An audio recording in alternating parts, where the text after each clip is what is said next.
3 tips para mabago yung takbo ng buhay mo ngayon this 2024. Una, you need to decide. Okay? Ano yung kailangan mo desisyonan? Desisyonan mo kung anong kailangan mong gawin. Desisyonan mo kung anong kailangan mong eliminate ng mga bagay or sa ginagawa mo. Desisyonan mo kung anong mga kailangan mong idagdag this 2024 na kailangan mong gawin. Alright? So bakit? Bakit kailangan mong mag-decide? Kasi without decision, lahat ng yan, wishful thinking yan. Tama?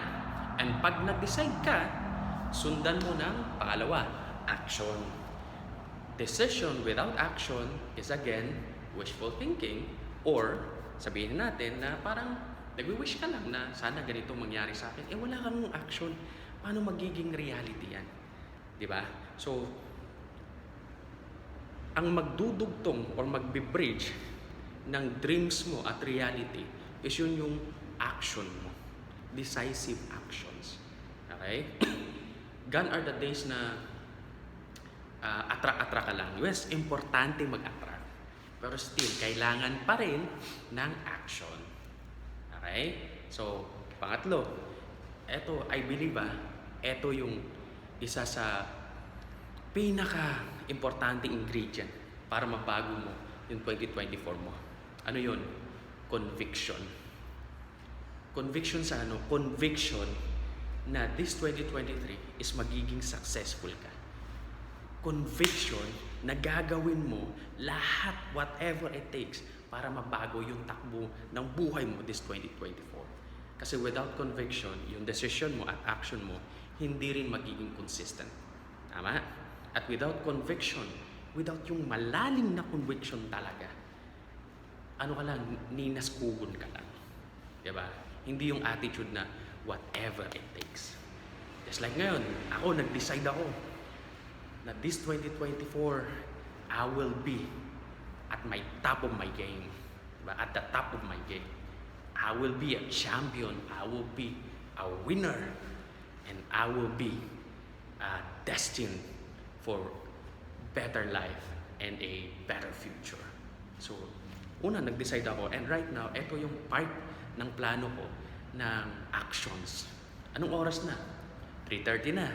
Pero andito ako, di ba? Kung gagawa ng value or content para ma-share sa inyo. So, that is part of my plan this 2024.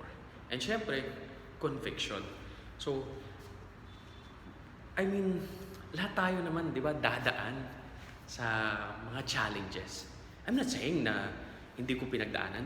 Until right now, di ba, dumadaan ako doon. Pero, guys, believe me, pag may conviction ka, para kang puno na hindi basta-basta mahuhugot sa lupa. Kasi nga, you firmly believe, you are very convicted talaga. Tama ba?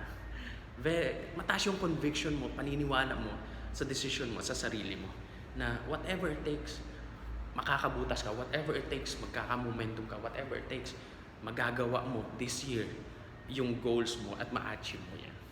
So, it takes courage, it takes lakas ng loob, and it takes stable emotion para gawin yung isang bagay consistently. Kahit na sabihin natin hindi pa gagawa ng big result talaga. So, kailangan mong maniwala sa sarili mo at kailangan mo na paniwalaan yung ginagawa mo. Kasi pag hindi mo pinapaniwalaan yung ginagawa mo, wala ding silbi. Tama?